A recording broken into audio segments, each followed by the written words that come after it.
இந்த ஜூன் மாதம் தமிழ் சினிமா உலகத்துக்கு ரொம்ப வலி மிகுந்த மாதமாக மாறும் அப்படின்னு யாருமே எதிர்பார்த்திருக்க மாட்டாங்க. கடந்த ஜூன் 10 இயக்குனர் இமயம் பாரதிராஜா வயது மூப்பு மற்றும் உடல்நல குறைவால காலமாக்கிட்டாங்க. இந்த நிலையில ஜூன் 27 அவரோட சிஷியரும் இந்திய திரையுலகில் திரைக்கதை மன்னன் அப்படின்னு கொண்டாடப்பட்டவருமான பாக்யராஜ் மாரடைப்பு காரணமாக காலமாகிட்டாங்க அப்படிங்கிற தகவல் மொத்த திரையுலகையும் பேரதிர்ச்சியில் ஆழ்த்திருக்குது. அவருக்கு வயது 73. அந்த வகையில வேட்டியை மடிச்சுக்கட்டு படத்துல நடிச்ச பாக்யராஜ் கடைசியா குஷ்பு மகள் திருமண வரவேற்பு நிகழ்ச்சியில கூட பட்டு சட்டை பட்டு வேட்டியில கலந்துக்கிட்டு சிரஞ்சீவி உள்ளிட்ட பிரபலங்களை கூட பேசி சிரிச்சதை பார்த்து ரசிச்ச ரசிகர்கள் இன்னைக்கு காலையில இப்படி ஒரு அதிர்ச்சியான செய்தியை கேட்டு சோகத்துல மூழ்கி இருக்காங்க.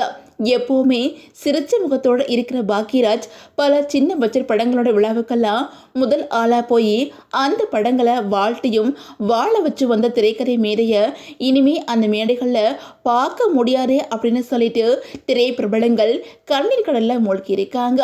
அதே நேரம் 85 வயதை கடந்த நிலையில இயக்குனர் இமயம் பாரதிராஜா இந்த மாத தொடக்கத்தில் உயிரிழந்தது ஒட்டுமொத்த தமிழ் சினிமா துறையையும் சோகத்தில் ஆழ்த்தியிருந்துச்சு.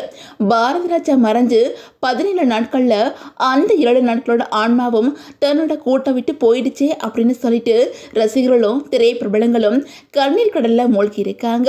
அதே நேரம் கோவாவில் நடந்த குஷ்புவோட மகள் அவந்திகாவோட திருமணத்தில் கடைசியாக பாக்யராஜ் கலந்துக்கிட்ட வீடியோ சோசியல் மீடியாவில் இப்போ தீயா பரவிக்கிட்டு இருக்குது. சிரஞ்சீவி, வெங்கடேஷ், குஷ்பு உள்ளிட்ட நடிகர்கள் கூட ரொம்பவே சந்தோஷமாக சிரித்து பேசி மணமக்களை வாழ்த்திட்டு சென்னை திரும்பிய நிலையில் மாரடைப்பு ஏற்பட்டிருக்குது. சென்னை கிரீம் சாலையில் இருக்கிற அப்பல்லோ மருத்துவமனையில் உடனடியாக சிகிச்சைக்கு அழைத்து சென்றோம் பாக்யராஜ் சிகிச்சை பலனில்லாமல் இன்னைக்கு காலையில் உயிரிழந்தது பெரும் அதிர்ச்சியை ஏற்படுத்தியிருக்குது.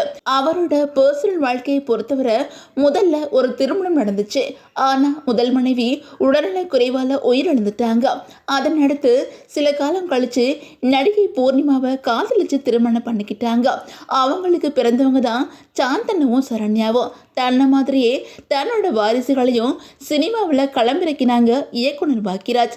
ஆனால் பெரிய வெற்றி அவங்களுக்கு கிடைக்கவே இல்லை. இவருமே சினிமாவில் இருந்து இப்போ ஒதுங்கி தான் இருக்கிறாரு.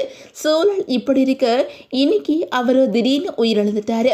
அவருக்கு ஏற்பட்ட மாரடைப்பு காரணமாக அப்பல்லோ மருத்துவமனைக்கு குடும்பத்தினர் அழைத்து சென்றும் அவரோட உயிர் பிரிஞ்சிருச்சு அப்படின்னு சொல்லப்படுது. அவரோட இந்த மரணம் எல்லாரையுமே அதிர்ச்சிக்குள்ளாக்கி இருக்குது.